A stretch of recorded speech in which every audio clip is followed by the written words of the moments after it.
Hi, I'm Lucy. And I'm Beth. And we're XX Science. So, it's revision season. It's exam time. It's starting again. Like, from GCSE all the way up to uni, everyone's got exams at the moment. Redo is exams. No, joke. So, this week we're going to talk a little bit about revision. So, there's lots of different types of revision techniques, and since GCSE and all the way through college into uni, I've heard loads of different things, I've seen loads of things on the internet about these like revision types, so what type of revision you should do as a person. So, I think what you're talking about are learning types. Yes. So, a lot of people talk about this guy called Neil Fleming, who was a teacher in New Zealand, came up with what he calls the VAK model. So it's basically, he theorised that you fit either into visual, auditory or kinesthetic learning. We'll talk about what they actually mean in a minute. But experts at the moment are still kind of undecided on whether these, like how effective these actually are and how well they actually work. So whether you can actually define yourself as, I am a kinesthetic learner. Yeah, so at the moment experts agree that the best way to go forward is actually to use a mix of a lot of different kinds of revision, but even so they're kind of interesting, and so we'll talk a little bit about them today, and hopefully some of the techniques we talk about will be quite useful. Auditory learning is probably most relevant to a lot of people at uni. Yes. Do you want to talk about? Well, what you do in lectures, that's your initial start of auditory learning. You're listening to your teacher talk and you're listening to seminars and various things like that. But one thing that I do a lot is I will read my notes, especially if I'm doing a presentation. I'll read my notes out and record them on a device, say a smartphone. Yeah, if or you've an got iPad. a smartphone, it's really easy to record them. Or on your computer, there's actually this really good program called Audacity. It's free, so if you want to record stuff on your computer that you can actually edit, that's quite a useful bit of software. So basically, auditory learning is when you hear things, and that's how you best learn. So if you think you're good at remembering song lyrics, and if you can remember like conversations word for word from months ago, you're probably quite a good audio learner, which probably means if you're at uni and you have lectures, that you find it a little bit easier than a lot of other people because you just remember what the lecturers say. So yeah, if you think that that's the way you learn best, it's good to make flashcards so that you can read them back out again, or to study with a friend. So actually discussing a topic out loud can make people who learn better through auditory learning kind of understand their topic better and remember the important points of it. So this is what I really do. I discuss my topics a lot, and if I need to remember a little mnemonic or something, I will sing it along to a tune. Make up a little song. I'm not going to do it now, but do that. You can make up a little song, or do what I did in GCSE when I had to remember poetry, sing it all along to the tune of YMCA. Oh, I can still remember all of those. There you go. It's great.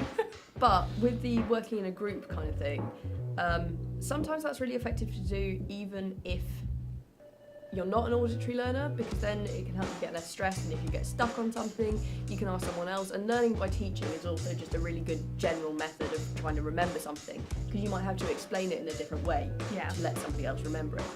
Of the VAK, we've talked about A. A. You've got V, which is for visual learning. So visual learning is basically you're better at picking up images. Yes. So I think we've got a couple of diagrams here. We've got some exciting things. So the images for my course get quite complicated. So this is a little cue card that I made for myself, bases of DNA.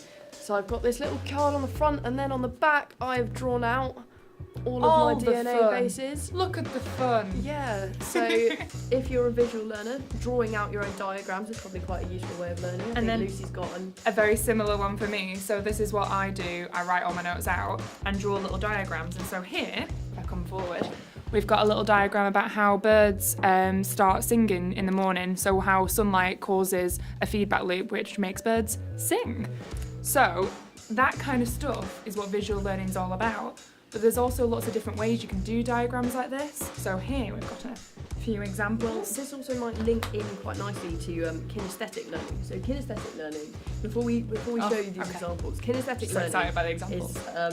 Is really tactile. So if you tend to be like really good at remembering dances, or working with your hands, like making stuff out of clay, making models, you're probably a kinesthetic learner. Generally, if you tend more towards artistic things as well, like or music and stuff like that, you might initially think you're an auditory learner, but kinesthetic can be really good as well. So what's quite good for kinesthetic and visual is mind maps. So we've made a little one here. As you can see. Yes, as you can see. So here we are discussing the baddies and goodies from X-Men and Avengers in the Marvel Universe. Yeah, so that's our mind map. So we've started at Marvel, we've gone out into X-Men, and then we've separated off into baddies and goodies, and then we've gone out into Avengers, and we've separated off into baddies and goodies again. So obviously, maybe it's something a little bit more academic, but that might be a good technique for you. What are you talking about? That's the most important mind map I've ever made. Well, we also made a nice big Venn diagram of Harry Potter characters and names of stars. Because there is on the a surprising left-hand crossover. So left-hand side, you've got Harry Potter characters who aren't stars, and on the right-hand side, you've got stars who aren't Harry Potter characters, and in the middle are stars and Harry Potter characters which share the same name. They're all stars in our hearts. They are. Yeah, so there's lots of different ways you can revise. A lot of people like highlighting. I love highlighting. A lot of people like highlighting a little bit too much. I mean, I understand what you might be talking about. So I've got a book here that I needed in second year, which is talking about arthropods and insects, so all invertebrates, that kind of stuff. And you can see I've only highlighted like a small amount. But then I might come across some other textbooks that I had in first year where I was going, oh, this is important, and this is important. Oh, it's all important because it's a textbook. And highlighting every single word. Yes. And you see a lot of pictures on the internet of people who've gone through and highlighted something, and then every couple paragraphs, I've got a jelly baby. She's not just being unprofessional, it's fine. Oh, yes. Now, that might just seem like I want to eat sweets while I'm filming, which is partly true, but actually reward strategies are a really good way to help you get through if you've got an awful lot of work to do. So, because can I say it's kind of like you're Pavloving yourself if you're doing that. Yeah. Because if you know about Pavlov, who did the experiments with the dogs where he trained them to, well, it was a response, and they started salivating when they heard a bell because they were expecting food. And you can kind of do this like conditioning thing where like, if you get a treat for doing a good thing, you'll carry on doing the good thing. See, if you don't want to find yourself over exams filling yourself with sugar as well, I find that stickers quite a useful way of rewarding yourself for a slightly more healthy manner. Do you know what I'm talking about? Also, rewarding yourself with free time is quite a good way of doing stuff. So quite a common technique is working for 25 minutes straight and then having 5 minutes break. And then you do that 4 times and then you have a longer break, which is quite a good way because then you feel it breaks up your work a little bit, but you also get a little reward. You get a break, you know you're going to stop, but you also know that you're going to get your work done. So another thing we have to think about when we're revising is where we're going to revise. This is a very good point. So if you're an auditory learner, like we spoke about, you probably need to be somewhere quite quiet, so that you can actually hear what's important for you if you're listening back to a recording or something. But you have to be careful that you don't do this in somewhere like silent study, like we have at uni, because you'll annoy everyone. Yeah, if you like to talk back to yourself, don't do that in the silent zone. So you need to find somewhere quiet that's not going to disturb anyone else. But I know some people who work best in complete silence. I mean, for me, it can be really different. It'll depend on what mood I'm in. I can go in silent study and I can work for hours in there. And some days I just want to sit in a coffee shop because I'm just reading something and I feel like it's easier for me and it seems more natural to read in a kind of bustling environment. See, for me, if I'm doing any sort of work with any kind of maths, I enjoy having music with lyrics to help me get through it. But if I'm doing anything that involves words, I prefer listening to music that's either classical or actually quite electronic, so it's got quite a pace to it. Kraftwerk? Yeah, well, I tend to go more Massive Attack kind of. Oh, yeah, I love a bit of Massive Attack during exam something season. a little bit pacey, so I feel like I'm being driven through my revision. But also quite a good plan is to move in the middle of the day. So if you're sat in one place for hours and hours and hours, you can actually lose focus really easily. So what I like to do is I quite like to work at home during the morning, and then after lunch I like to go for a walk into uni, then I go and sit at a coffee shop and do the rest of my work for the afternoon. So not only am I changing my environment up a little bit, I'm also getting a little bit of exercise, which is also really, really important. Especially in Sheffield. Hills for days in Yeah. Sheffield. One really good thing as well is to make sure that you at least try and get away from your desk when you're having your dinner, because like separating those things is like when you're told not to watch films in bed, although all of us do. Separating the things that your brain's doing is really important, and it helps you not lose focus, and you come back and you feel refreshed and stuff like that. So even if you're going to have a break, say you're sitting in your room on your computer doing your work, even if you want to have a break which just involves like being on Facebook, take those 5 minutes but go into your living room and check Facebook in your living room for 5 minutes. It will actually make a whole world of difference in the long run.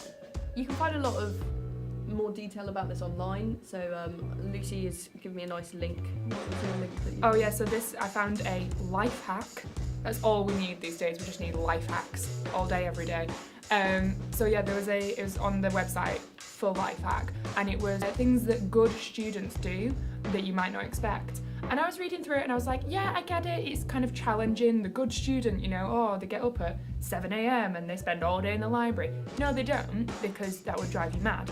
But also quite a lot of the things that they discussed, not all good students do. It's like, one of them was like, they don't read the whole textbook, or they sleep loads, or they go out loads. And yeah, some do, some don't. Some can't work on a hangover. I can't work for about 2 days after I've gone out drinking properly. So yeah, I'll be putting that link below, and you can check it out, because it does really challenge those stereotypes of like how hard you have to work to be a good student. But take it with a pinch of salt, because like we've been saying the whole way through, everyone's different, and these kind of learning styles aren't really like set in stone anyway. Yeah. So hopefully we've managed to give you a few ideas for revision, a few that you maybe might not have thought of, and hopefully a few helpful hints. Yeah. So good luck for your exams. Follow us on Twitter at xxscience, xx_science. And find us on Facebook /xxscience. Indeed. And please follow, like, subscribe, or All do that all jazz. the things. Share with all of your friends who are doing exams. I've been Lucy. I've been Beth. And we've been XX Science.